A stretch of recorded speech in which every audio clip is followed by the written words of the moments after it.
Welcome to the Protector Culture Podcast with Jimmy Graham. Jimmy is a veteran U.S. Navy SEAL, a former protective officer for the CIA Global Response Staff, founder and CEO of the Able Shepherd Program, a husband and father of 4, and a personal friend of mine. Now here's Jimmy. Hey everybody, welcome back to the Protector Culture Podcast with Jimmy Graham. I'm your host, Jimmy Graham. BK, what's happening? How are you doing? 051? 05 and a 1. Man, I'm going to get that. I knew it. I got it right this time. I guess we should do the sponsors. So special thanks to Able Nation for this episode. Neil Pinkham, what's up, brother? So Neil, as we know, the Sage is now in Louisiana. He's still running able-nation.org. He's been busy. We've been staying updated. We're doing more scholarships. We're looking at doing some more med kits. We got money coming in, money going out. That's what's supposed to happen with a nonprofit, and we're doing good things. So thank you, brother. Appreciate you. If you need assistance, as you know, as many of you know, when we started helping people, we started asking people what they needed for their schools, and they said there wasn't a budget. And we said, what if that wasn't an issue? So we do things within our community, and we provide it. When they say money's an answer, we step in and get involved. And that's able-nation.org in the way of scholarships. That's our primary thing right now, is scholarships for quality training, medical equipment, and any security needs. So it's a simple application. Contact Neil at able-nation.org. All right, so gonna call this one On Me. On Me. I love it. I love it. So, and you know a little bit about what that means. Just to set the scene, I think we've got some other podcasts that we're probably going to air. I've been on other people's podcasts, and so a Uvalde one might hit later. That happened. The interview happened, before this one. But I do want to put into context what my last 2 weeks has been like. Right. So we've been. Hang on. I'm not in shape, like traveling shape. It used to be a thing when you jump on a plane and you get around a car and you go do the thing. You're driving all over town. You're doing all these meetings. Man, I was like, I need a break. I just don't dig it anymore. I do it because it's necessary. So to put this into context, we've had a relationship with several churches and schools in Texas before the Texas thing. We've been building the ark before the flood. This is what we do all day, every day, except for Sundays. We've got relationships with folks that have since moved to Texas. Now they're in positions in churches and schools, some just citizens, and they want help. So I was already scheduled to go down to Floresville. Floresville, Texas is about an hour and a half out of San Antonio, right? Okay. The opposite direction than Uvalde. But because I was going down there, we ran into an interview. We were watching the news and all that, and they were requesting new ideas. Like, what's the solution? It seems like the same old thing, that kind of deal. So I put one of our staff, Nate, good job, brother. He reached out to the governor's office. Then we got in touch with the local representative's office, and then his aide named Regina. She's amazing. I'm guessing mid-20s. Okay. She is a person looking for solutions. I like it. And she is all over it. So she says, I would very much love to meet with him. So back up a little bit. The first one we did was for the Baptist education system down there, and it was 150 plus people. They brought me in for a day. We had some good Q&A. I had a presentation, then Q&A discussions, and some scenarios that we walked them through. I'm talking tears. Like, people are weeping. Like, it's an emotional deal. Right? It's not Uvalde, it's a little bit away from there, but a lot of these people have ties with Uvalde. Yep. And we're talking about real things, but this time they're hearing it and visioning their kids. Right? For example, we do a reunification drill. I've never done this before, but I know it needs to be done. So I try it, and I said, let's do this. I need everybody blocking. It's an event center, and I want everybody blocking, all these tables blocking the event center. And I take 100 plus people, put them over here. I go, I need 4 in chairs, I need 8 behind them. And you guys are going to be parents coming after a shooting to reclaim your children. Oh my goodness. There's going to be a police officer standing here. I played the police officer. They had to walk over, go down a list, and with a straight face, with nothing on the sheet that would give away, and say, yes, Mr. Smith. Okay, your son is so-and-so, your daughter's so-and-so. Excuse me, Cindy, could you help me here? Could you escort Mr. Smith? She walks over to the officer, allows him through the line, and he takes a left to meet with a pastor that tells him his children are no longer with us. Oh my goodness. This person takes a right and reunifies with their child, but they can never be in the same space, and they don't want to. You don't want to see people thank you, Jesus, for saving Rebecca when you lost yours, right? So this can't happen in the same space, and it must be built now. So who are you calling to build those teams? It means your local pastors, the healthcare professionals, and all that stuff. Build that team now. And say, don't call me. If you see the news, you show up at the event center, right? So again, building the ark before the flood. So that there's people crying saying, we are fixing this right now. We were going to call on a radio and everybody's going to come to the same spot. Now there's going to be free for all. Some leave with kids, some don't. So just all these things that we have to think about, and it's very unfortunate. Wrap that up. That was a huge success. Everybody was happy. Everybody had a game plan on what they were going to do next. And then when they launch off to, then I launch off, I get a night's sleep, get up in the morning, and I head off to Uvalde. Surreal. Wow. Surreal thing, because the first thing I do is go to Robb Elementary.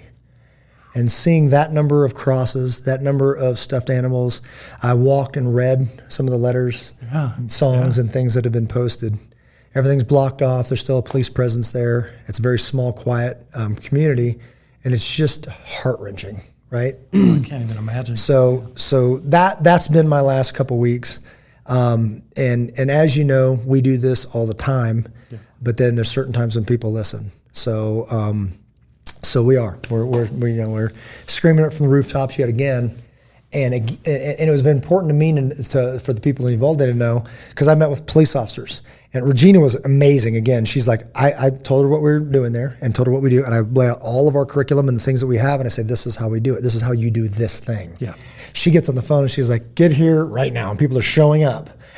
People on the school board, people, police officers, all these people, the acting chief of police, all this other stuff, and they're in there, and we're just talking about it. We're saying, there's a problem, we have a solution, please take a look. That's all we're asking. There's no sales pitch here. Come and listen, see what we have. Yeah. So that's kind of just in context. That's where we're going to go as we continue to talk about this on me theory. Because I just did an interview with Billy Hallowell on, I think it's CBN, the Christian Broadcast Network. I may have made up that, what that stands for, but CBN. Great guy, meaning we've done an interview with him. Everything was in context. He didn't use our words and turn them against us, which means you get another interview, right? Yeah. So this was the second one, and I brought this thing up. And he said, what was missing? What is your critique points? First, respectful to law enforcement, as we always are. And if people want to learn, that's the people I want to talk to. Right? If you figured it all out and you're done learning, so when we stop learning, we become dangerous. If you're that person, I don't know that you should be a police officer anymore. But if you're still willing to learn, like all of us are, then we have things to add, and you should look, right? To get a response, and he didn't mean it this way, but I'm talking to an officer that was there. He's in charge of the training. And in one respect, if you're in charge of the training, I don't know why you're in this conversation going forward, right? Because it didn't work. Didn't work out too well. Yeah. But to hear, well, we have a standing policy that we don't really entertain out-of-state training.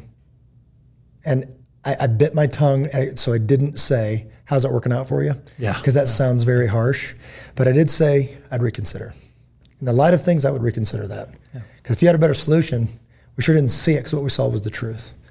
We can help. And we left it at that, right?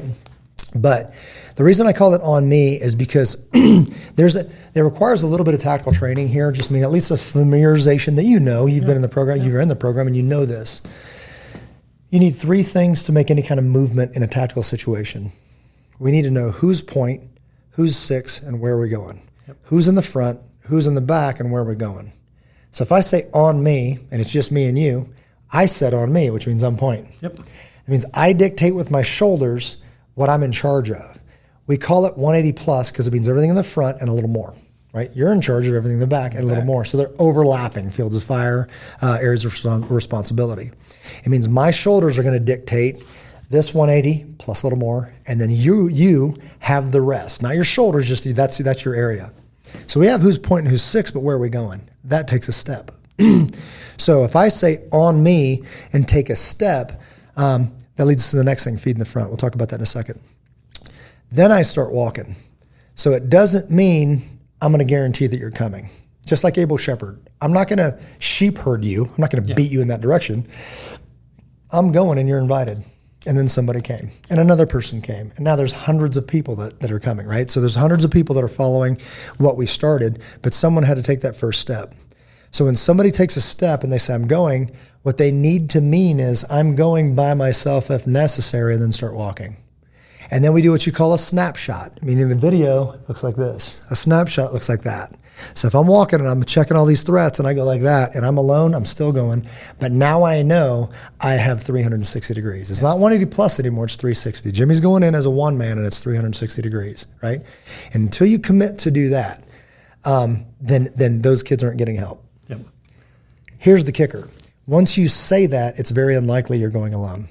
Because if there's people there and you say on me, Somebody's stepping You're up. probably going to take a step, start walking, snapshot, and see 6 guys behind you, right? Because that's what is necessary. People say, one man can't do anything. And I say that's all that's ever mattered is what one man. One man can make a decision and somebody else saying, yeah, I'm with you or whatever, or not even talking about my faith, with Jesus Christ. One man. Like it means one man can do plenty. That's really all that ever has. So if somebody says on me and start walking, by the way, that's what happens 77 minutes later, right? So don't say it can't happen. A lot of people misconstrued this, is that a guy got a haircut, went and solved it, and BORTAC, as soon as they showed up, that's not true either, because when they showed up, there were 20 plus minutes. So there was a lot of talking. There was a lot of stuff going on. But if you say on me, and this isn't just here in Uvalde, it's in life. If you say on me, it means I'm going to solve this. I'm going to take action. You can come if you want, but I'm doing it. And then you do it. Well, and it's fluid as well, because you might take one door, one entry, peel off to the left. The next person coming through the door might have the next plan. That's right. And they can call on me. Yep.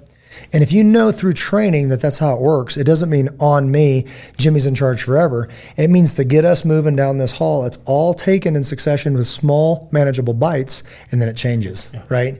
So if I go in, turn left, and it's nothing, I go on me. On me is the plan until it changes. Yep. So I go in, and I turn left into a broom closet, and there's nothing, and then I say on you. And you turn around and say on me, and then you start, and I follow. But now it's off your shoulders, right? So all of this is fluid. If I turn left, and I look back, you better be looking right. So your job is to protect me in an area where I don't have defensive posture, right? Out of the straight of my back, you look back and you cover that. And if that changes, it changes 50 times walking down the hall, right? So that's the thing that people do tactical training, but they skip the tactics, right? So as people say, well, tactics, what is tactics? There's skills and there's tactics. Skills, shoot your gun. Tactics, use those skills to go save my daughter. That's tactics. You can buy tactical jeans. These are tactical jeans. Everything's tactical these days, but really what does it mean? It means employing skills. So if you're going to employ those skills, then you're using tactics. So that's what we're talking about when we talk about this. So if we're talking about on me, being that thing that says, I'm point, you're 6, and we're heading this direction, it gets that motion going. In reality, they did that. They had a very good response time, meaning police on the scene. They had a very good response time, meaning go and engage in the threat. But they made a critical mistake, and a lot of people would make this. I hear all this. People don't understand what they're talking about a lot of time. They like throwing out things like fatal funnel. They like throwing out terms like pieing, like they learn to get off the X. Like you don't understand what you're talking about most of the time, right? Get off the X means people say, I had to get off the X. I'm like, did you think you should bring your kids with you? Oh, I never thought of that, right? It's like, well, I'm an officer. I don't have my kids with me, so I step left when I shoot. Well, then you don't protect your buddy's back because he's protecting you, but you're not protecting him. So we've taken this too far with the YouTube videos, and nobody knows why. And if you understood why, you'd understand that's a good tactic. You're using it wrong, right? So get off the X, totally different story. There is a time for that, but most times we see in that room, it's used incorrectly, right? Because they were taught incorrectly. So when we talk about feed the front, what does feed the front mean? Feed the front means when you come into a room in a tactical setting, you have a job.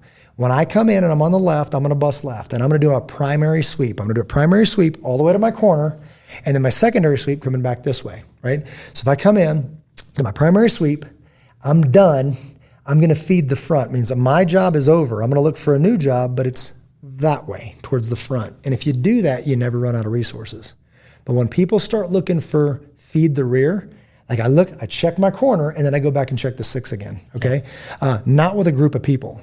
There's the last person, in is the 6. If I look here and then I feed the front and start walking this way, the last person doing that is in charge of the 6. It just works out. It flows. I just taught this class, Going Dynamic. How many people were in there tonight? 6? 5 tonight, and they floated out of here. They flew out of here. It's so fun because once you get good at methodical, now you can go. We should talk about that too. I'll talk about that when we talk about pieing. But people like to throw out all these tactics and techniques because they learned them on YouTube last week, right? Or you had an army buddy that taught you the thing. If you truly understand this, you wouldn't be doing it wrong, right? So, and it's not my way or the highway. It's just you tell me what you're talking about. And when you run out of words and you can't explain it, then I'll come in and talk to you about why you're doing it wrong, right? And not everybody, because some of you are doing it right. I know locally we do have some law enforcement that are doing a fantastic job, right? So this isn't a blanket statement, but I will say this, boldly believing it, most of them. Most officers don't know how to do this. They just don't. It's not okay. It's your job to know this. So they are feeding the rear. What does that mean? It means if you look at the video, the truth is there was a job that needed to be done that way, and they started looking for work this way. You don't do that. I'm going to go check on these kids. I'm going to go get hand sanitizer. I'm going to go check my text. I'm going to go call 5 more guys and see if they're in charge. I'm going to go outside, see if we can break a window. Go down the hall. Yeah. Like the problem's right there. Go, right? Say on me, take a step, bring some buddies, and go neutralize this threat, right? So when they first arrived, as we understand it now, is they went down the hall. So there was an on me call. They took off down the hall, and they made a mistake with pieing. You don't pie on active shooter. People say, what is pieing? If you're staring at, so say I'm looking at a door and it's 10 feet in front of me. The door's open. I can see part of the room. That part of the room I'm going to call clear. And because I can see it. It's not safe, but it's clear because I'm not yelling at anybody and I'm not shooting. If I was shooting at somebody, not clear. If I'm yelling at somebody, it's not clear, right? So potential threats, I don't see any. But if you take another step, you see a little more of the room. But as you get close to that threshold, you're going to make a decision. But there's still 2 pieces of room in the shape of a pie that you can't see. So if I'm, getting up there and I'm 5 feet in front of that door, if I go lean this way, they call it pieing. I want to see more of that room. I want to see more of that room. But you're doing it from outside the threshold. You don't pie on an active shooter because you don't have the element of surprise. Let me back up and educate you on 3 forms of methods of entry. Stealth, methodical, dynamic, right? Stealth, you have the element of surprise, you're a Navy SEAL, you're spraying WD-40 on the hinges, you're creaking the door, you're peeking around corners, you're doing all that. Why? Because they don't know you're coming, right? That's when you do stealth. Example of stealth, Dilip Joseph. SEAL teams rescued a guy named Dilip Joseph here in Colorado. He's a doctor here in Colorado. He was over in Afghanistan. They were watching him. They had satellites on the phone. I've talked to the guy. He's written a book and all this stuff. The bad guys didn't know they were being watched. They go to sleep in the middle of the desert. They wake up to a muzzle flash in their eyeball. Oh. That's stealth. That's how you do that. They didn't know they were coming, right? Yeah. That's when you're sneaky, man, and you're peeking and you're tiptoeing and you're peeking around corners and you're pieing. Active shooter's not that. Active shooter, the shooter knows he's going to die that day. He lost his mind. He murdered children, and he's staring at the door. Every second he's watching that door. You're not going to get away with pieing. So if you pie and get busted looking around a non-ballistic wall from the wrong side of the threshold, you're going to have to return fire and kill kids yourself, potentially, because there's innocent kids in that room, or you're going to have to run for your life. And if you run away like they did and not come back for 77 minutes, we've taught this for years, for the rest of your life you're going to regret the gunshots you heard. They're not shooting at you. They're shooting at kids. Oh. It's not your fault. I want you to know that. It's not your fault. Whose fault is all this? It's the shooters and him alone. But this is a true statement. You could have stopped those. You could have done something about the kids who died after you got ran out of town because you were peeking. You were playing peekaboo around a non-ballistic wall on a guy who was looking at you. Don't pie on active shooter. Get in there. You can't solve it from the hallway. You solve it from in the room. So you make the decision. You're going to say, on me. When you get to that door, you yank it open, you step in, and you dominate 51% of the room, and the other guy dominates the other 51% of the room. The solution lies in one of those choices, and this thing is over. That didn't happen, right? So if you talk about feed the front, on me, make a call. I'm point, you're 6, you're invited. You come with me. Am I alone? No, I'm not. BK's with me. Cool. I'm not going to check my 6. You're going to check it. When we go in that room, I'm going left, you're going right. We're going to dominate those threats. They're going to go down. It's going to be over. And now the second he hit the ground, if there's no +1, we call it +1. If there's no additional shooters, everybody in the school is safe. I don't care where you are. The guy hiding in the boiler room, the person under the desk, everybody's safe because the threat's neutralized. Don't talk about fatal funnel. The only reason the funnel is fatal is because that guy's alive. He's not alive anymore. It's not fatal. So just know what you're throwing out there when you throw out all the catchphrases because Terminalist told you to. So, sorry.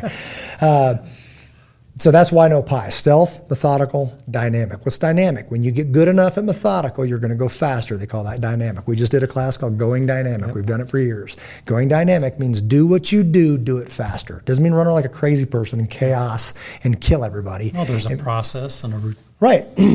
Every person knows what they're doing. It's like you're left, I'm right, I'm going up the middle. And you've seen it. It's beautiful. Oh. You look at it, it's like it's like watching a flower bloom. And it's insane. When everybody does the right thing without talking, you're going to hear on me, you're going to hear a couple of calls, but everybody flows towards the front and they're dealing with people and they shoot a guy, run behind them, not in front of them. It's just an amazing thing. That's the part they skip. You can't skip tactics and do tactical training. You just can't do it, right?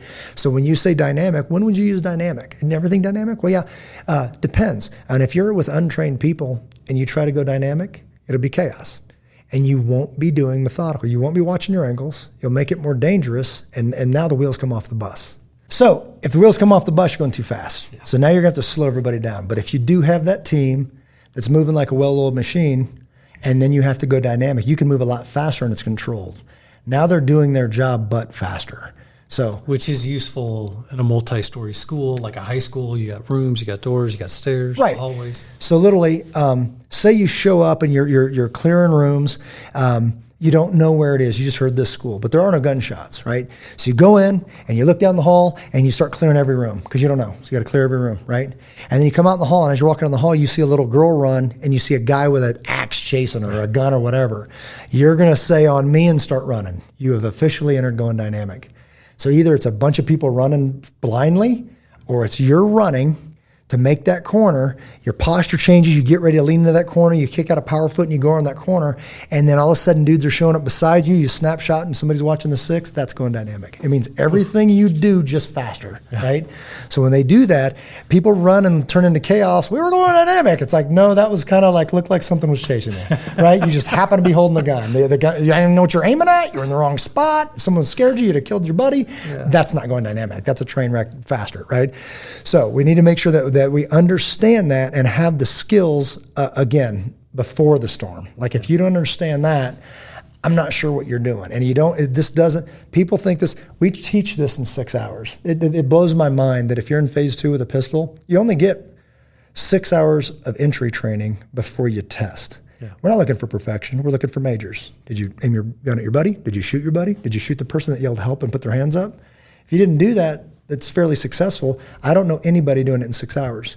And this isn't like the abridged version. It means we've become more efficient because the terms that we use, if you had another veteran Navy SEAL that was a former GRS guy, they'd be like, what are you talking about?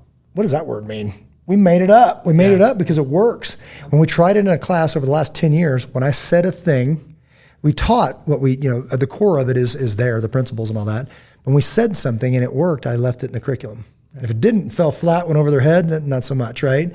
And you explain things and you come up with little things like your launch point and your go spot and you're like this and that. All these things helped people learn quicker. And we've proven it. Like people have passed this test after 6 hours of training. Are they some kind of world-renowned expert? They're not, but they're doing it right. Safe, and I don't know who's right. Are you uniform? Standard, yeah. Are you safe? Are you accurate? With the USA standard, uniform, safe, and accurate. So don't tell me it can't be done. If you're doing it wrong, don't tell me you can't be done. It can't be done the way you're teaching it possibly, but this can be done, right? Then they do another 6 hours, 2 hours, 2 hours, 2 hours with their AR, right? Show me. If you can't do it, you don't get that responsibility. Like I just told my buddy, Navy SEAL, Gary, what's up? Navy SEAL buddy. At some point, there has to be an adult that comes in the room and says, if you can't do basics, turn in your gun. Yep. Right? And I don't mean to be a jerk. And I'm not the guy saying fire everybody, because then what? You hire a bunch of people, new people, and don't train them. It's not their fault. It's not your fault if you don't know. It's your fault if you don't want to know. Right? So I've been so busy over the past couple weeks, not only in Texas, but here, down in Monument, down in Colorado Springs. Just called a buddy that's going to North Carolina. Like, people want solutions before school starts, but then really what they want is the easiest thing. Like literally like, well, if it's convenient, I'll do it. It's like, no, we tried that. Like, let me talk to my training guy. He's the guy that already built the thing that broke. Okay, let's skip over that. I'm not going to offend. We don't do stump to chump. I'm not trying to embarrass you and look bad and poke you in the eye. We're saying that we know what we're doing because we do this. We're offering a thing. Please look at it. And if you look at it and don't like it, so be it. But you better have a better plan, right? If there's a better way to do this, I'll be doing it tomorrow. I just haven't seen it. And I spent more time at this than most people I know. So last thing I want to talk about was the future of schools. And you know this. How much do you know about that? Are you pretty familiar with it? Or? My familiarity would be some feedback you've had from SEPTED. Yep. We've obviously talked, presented, discussed, even I think done podcasts on the school hardening, target hardening, concentric rings. Yep. Right? So I feel like this is the culmination. Yeah. Like, pretty good. Is the next And how step? cool is this? You've been around for the duration. Yeah. I started scribbling on a napkin, and then architects got involved. At first, it was a free sketch, and then it was paid money, and then now it's a 3D walkthrough thing that I just presented at the Western Conservative Summit this year. But again, I feel called into this. It's not necessarily what we do here. So people are like, focus, Jimmy. And sometimes I'm like, no, I'm not going to focus. I'm going to be scatterbrained because I feel like I'm supposed to be, right? Because over the years, this thing's become pretty sophisticated. Meaning we put enough money into it to where now you can look at a model of a floor plan and hit the button and walk through it. So here's the concept is whether I'm just going to talk about kind of the, you can take any model of this. It doesn't have to be private sector businesses. It can be school offices and all that. But let me just go with my dream of what I'd like to see in Castle Rock, Colorado, at least Douglas County, right? Is a courtyard version of a school, right? This is an old thing. This is an ancient thing. Courtyards exist to keep the people safe because there was danger outside, right? Which is exactly what we're talking about. If you've been to an embassy, you've seen these beautiful places. They're not prisons. People that talk about, I don't want it to be a prison. Cool, then don't lock them in, right? Whatever. We're not talking about that. That's a stupid conversation, right? It's a thing that you want to say so you can do nothing, right? So do something. When people say, what should I do? I say something. Do something to make it better than last year. Don't say a bunch of words that means you're lazy and you don't want to do anything, right? So just do better than you did last year, and it should be effective, and then test it and try it. But it means this: if you have a courtyard, again in this model that I've drawn up, there's a courtyard, and the outer rings, the outer walls, if you will, are businesses, private businesses. This is a private Christian model. This is what I'm talking about. That I would love to see built, a private Christian school. Why private? Less red tape and can actually happen. Why Christian? Because I don't want to start broken. Right? I don't want to start with a broken curriculum and then protect a horrible curriculum that's going to kill our country anyways, right? So not woke. True American history, not tearing down statues and erasing history that we must know so we don't repeat it. All of that, creating patriots that say, I will work and pay my own way, like all of this, but then protect them so they can focus on that curriculum, right? Which means this: if I'm connected to that building, and I'm paying rent, that's income to who owns the property. I'm working, there's people coming in and out, they're learning how to protect one another, they're learning CPR, AED, first aid, stop the bleed, they're doing all this stuff, they're shooting guns, they're doing all that stuff. And if that alarm in the ceiling goes off, I shoot down a corridor and I'm in that school in 30 seconds. And it's a private corridor. A private corridor that nobody has access to. Think if you've ever seen the mall. A key fob. Yeah, you know in the mall when they, if you ever worked in the mall, and everybody had that shared hallway to take the trash out. You couldn't get into Foot Locker. You couldn't sneak into Victoria's Secret, you perp. I'm just kidding. It's like, hey man, come on.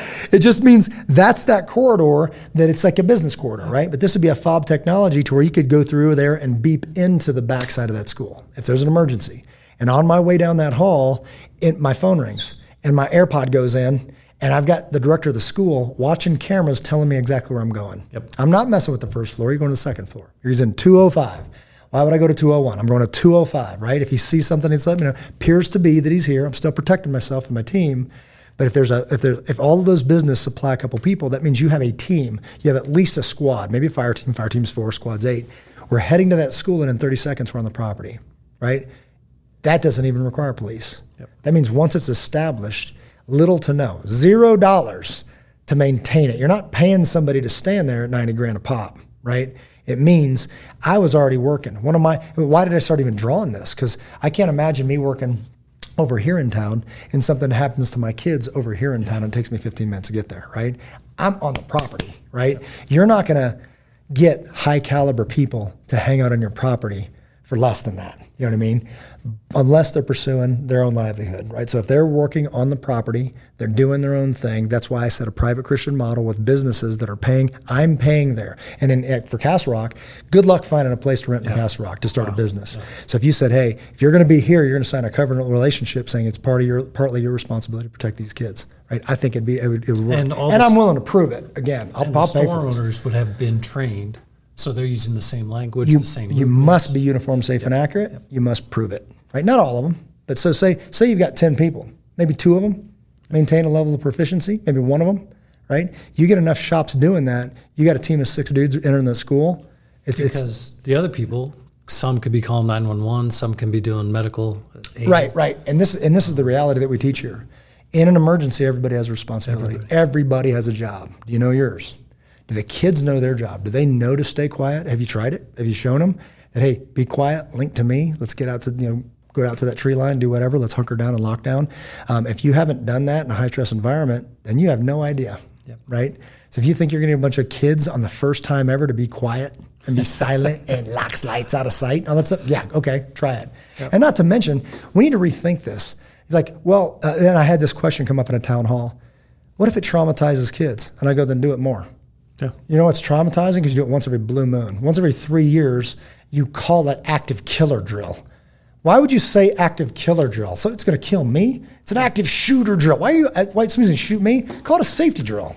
Active safety drill. Just call it that, right? And then don't make it creepy and just let them know they need to be quiet and hide under the desk. When I was growing up, if I'm remembering right, we had nuclear bomb drills. Yeah, right? Duck and cover, Get man. under the desk. It'll protect you. It's made of wood and aluminum. Like that friggin' blast is going to go over you as long as you're ducked and covered or They whatever. weren't It's afraid like, to okay. shock us then. Right, so. right. Yeah, and that was a little freaky, and we had tornado drills, and we did all that kind of stuff. But really, like my kids, they wouldn't be fazed by that because they're exposed to certain things. I'm not in the business of making weak kids. I could care less, right? Yep. So if you are, then you want to raise snowflakes, then do it. But that's the thing. And we do those drills where it does freak kids out a little bit, right? Yep. We let the parents decide, what do you want to do? But I'm just saying, you're going to coddle your kids, and they're going to be worthless in an emergency. If your teenager starts bawling and balls up on that floor, it's because you created that, right? Mine aren't. So there it is. So that's the thing. It's like tough times are coming, and your people, they're already defeated. Yeah. Like the defeat that I see in the eyes of some of the people talking about this, it's not okay, right? And I'm not in the business of creating that, so I'm not going to do it. See, we went there. I should have brought my jacket. Trying to be all nice and whatnot. Okay, so when we talk about this last little tidbit of info, when we're talking about safe schools, you're going to see, if you start digging, 2 different schools of thought. One's called SEPTED. I've done some reviews on SEPTED before. I am a designated professional, SEPTED designated professional, something like that. I forget. I've been to 2 of the classes that flew to Vegas, did the thing and all that stuff. There's some value in it. Yeah. But they don't have the answer. I'm just here to tell you, they don't have. If you go to SEPTED, you will make your school more dangerous. If you go off that book, it's crime prevention through environmental design. What it means. Yep. And I love you, Art, but it is a. It's a good starting point. It's a point of consideration that can. If that's all you have, it will backfire and you'll cause more harm than good, right? Because here's the mindset. It's the broken windows theory. Make the place look nice and people act right. I disagree, right? More glass, less brick. I disagree, right? Because once things go crazy and somebody can walk through that glass as opposed to brick wall, your building might have to do a lot of the work. Yeah. A physical stop, right? Brick and steel is hard to get through. Doesn't mean it has to be a prison. It can look beautiful, but it means that, and they've said this admittedly. This is for rational thinking people. Well, most active shooters aren't a rational thinking person, right? Yeah. So you got SEPTED and you got target hardening. So target hardening, again, people say that's extreme. No, it's not. And I don't think they have the answer either, right? So we don't want these cold steel, clammy, blah, blah, blah, but the answer's in the middle. Yeah. Where you can take principles from SEPTED and take some of these values, the 2 and 10, the eyes in the street, blah, blah, blah. It just means if people feel like they're being watched, they're going to not shoot people to pieces. I disagree. This guy wrecked his car, shot his grandma, wrecked his car, walked into the school. I don't think he cared what it looked like. The door happened to be open. If it wasn't, he would have busted glass, and he walked in and started killing kids. He said he was going to do it, right? So then when he did it, I don't think throwing glass and eyes on the street, meaning murals with eyeballs, making you feel like you're being watched, I don't think he would have cared one bit. I think most of these people wouldn't care, right? As far as overall society, should you have clean spaces? Yes. If there's broken windows, should you fix them? Yes. Should you do your vegetation to 2 foot and 6 foot so for good visibility and light the place? Absolutely. Yeah. So there's some stuff, but if you go to one camp, you won't do it, right? And people don't want to hear this. It's up to you. It's up to the individuals. You're in charge of saving your own life. Somebody tell me what to do. Not going to happen. Yeah. Nobody's going to tell you to run. Because if you run and get killed, like during the thing, if you hit the button, right, I'll just say Blue Point or ASR or whatever these systems are, if you pull the blue lever on the wall, it will not tell you to run. Why? Because if you run to your death, they'll sue you. The family will sue you. Oh, gosh. They're not going to say hide, because if you hide and I find you and kill you, sue you, right? They're not going to say fight, much less teach you to fight, because if you lose, sue you, right? You know what it's going to say? Just for example, Blue Point has been activated. Police have been notified. Help is on the way. And it's going to repeat it. And it's going to ring in your head. But this is the good thing. It's going to tell you there's a problem that's not a fire, which means your situational awareness needs to kick on and you need to save your own life. Okay. Extra credit, save the kids in your care. right? Save yourself and those in your care, but don't expect a hero right now because you're it. When the people do come, they're going to be coming, and there's going to be a process, and if they know what they're doing, they're going to be here. Yeah. If they don't know what they're going to do, they're going to hang out in the hall and argue about who's in charge. People have said this, and it disgusts me. There was a confusion on who was in charge. I'm not confused. You know who's in charge? First guy on the scene. Yep. First guy on the scene was in charge, period, right? When I was in Benghazi, Libya, I was not in charge. There was a chief of base, he was in charge. Until something blows up, Hefe's in charge, right? It's that guy doesn't know anything about anything once things get dangerous. He's there to do his job as a diplomat for the United States. And when a round cracks off or something blows up, he takes a back seat. And that's when the meat eaters take over, and you are in charge. Period. Sunny day to rainy If day. you had time to make a phone call to call your boss, not acceptable. Not a thing. Right? If you had to walk around and ask who's in charge, it's because you were feeding the rear. You weren't feeding the front because the front said go save those kids. You were feeding the rear and trying to call somebody else to blame, trying to get somebody's authorization to go do the job that you were hired for. This failed miserably, and we can help. And if you don't want help, don't do it. I'm going to continue being me. But this was disgusting. It was absolutely disgusting, and it's not necessarily your fault you didn't know how. But if you don't want to know how, it's your fault. We better end this one before I get in too much trouble. No, I like seeing the passion. Oh man, like being a part of it it's I've just seen it work. Whether it be a situational training scenario, yeah, with in this instance I was part of a screaming female who maybe had been injured and play injured. Yeah. And I think it was 3 or 4 guys busted in the room, strong show of force, took down the bad guys, got it turning it on, got the person out into a vehicle and down the road. And when you see how efficient, how smooth, professional in a certain light, everybody's got a job, they're in, they're out. And it was magical to be a part of. Yeah.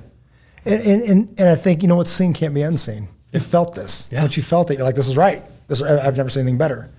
Most people haven't seen anything better because they haven't looked. I've looked a lot, right? So if you're going to come to this conversation, you better have something better. Yeah. And you better be willing to prove it. We've got 300 people that can prove it, right? Well, we've got the Able Shepherd level, 250-something people, right? So I have no problem mix proving and match. And some of my best testimonies or the best examples are people that never did this ever. Ever. Maybe they shot a gun with grandpa, but they've never done this. Let's bringing them into the conversation. Go do the thing. That's what he's jokingly saying. Go do the thing. Just go do it, because the parking lot of an active shooter scenario is not the place to hold a training. No. Right? Here's the training. Here's the game plan on me. Take a step, make those gunshots stop. That's the deal. All right. All right, guys. Thank you so much. Final thoughts, brother. Final thoughts. I'm sorry. The one final thought I would add is maybe in another episode, after the work is done, the critical importance of de-escalating with the police. Yeah. Because you're there with a firearm and things are going bang. There's a proper way to present yourself as not a threat. Yeah. So stay tuned. And now that you've pricked that, I got to throw out this as a teaser. It's not on them to not shoot you. It's on you to not get shot. Yep. Right? They're coming. We just had this happen in Arvada not too long ago. A hero took out an active shooter. Then he went to secure the firearm. In his mind, he's like, I did it. I'm a good guy. I'm going to go secure that AR. Then the police showed up. They took his life, right? They didn't know. Wasn't their fault. Their picture in their mind, guy with an AR. Yep. You need to not be that picture. Yep. You need to start talking to him. You need to present another picture. Good guy, trying to help. He's not armed. He's got his hands up. He's talking a bunch. That guy doesn't get shot. People need to know that. Yep. All right. Please follow us, guys. So we're out there. We're trying to move the needle as best we can. I've got Navy SEAL buddies calling me from all over the nation saying, how do we do this? I will gladly help. If you're hearing me right now and you want to know how to make your people more safe, please give us a call. We've got a lot of things. When you do this for 10 years, and now we're doing it all day, every day, minus Sunday, you learn a lot. You create processes, systems, paperwork, defend modules, medical training, all this stuff. If we can help you with this, we give this away. The defend modules, let me know if you want a copy of it. It's defense, evacuate, fortify, emergency medical aid, notify others in your immediate area, and dial 911. If you don't know those modules, you're starting broken. You need to train to those things. You don't have to call them, call them whatever you want, but you're going to end up training those things anyways. It means do it with reality-based training so that you're not training to check a box. You're training for a capability. At any time, we can grab guys and say, do the thing. They need to perform at a standard. All we did, we created a standard and now we defend it. and it's served us well, and we can produce that any given day. So if you don't have that, if somebody's kind of pulled the wool over your eyes and said, no, we're good, show me. And if you don't know what you're talking about, don't have them show you. You'd be impressed by anything because you don't know what's out there. Get somebody who knows what they're talking about. We're getting ready to do this for a team. We're not looking to bring people in and embarrass them, make them look like an idiot in front of their boss, right? We're here to evaluate what you've got going on and provide recommendations to make it better. That's what we do here. So we're doing it quite a bit right now. We've got new teams coming in. We've got a phenomenal community behind us, and we can prove it any given day. So show me. I've said those two words more than I ever have in my life since this Texas thing, because we got the world's attention right now, and it is. So many people are training to a checklist. Yeah. I pull out a transcript. We have a transcript because people want to see it. I don't like them because it's ours. They received 23 hours of training. Show me, and they can do nothing. Yeah. We train to a capability. If you can't show me, you don't get the responsibility of defending these children. All right, guys, please support us as we move forward by following us on Facebook, on YouTube, Instagram, all that. Tell you what, to make it easy on you, go to ableshepherd.com, ABLESHEPHERD. From there, takes you to the podcast, takes you to all our social media. Please support us. And until we see you again in training, out in the street or somewhere in our lives, God bless each and every one of you. Take care of one another.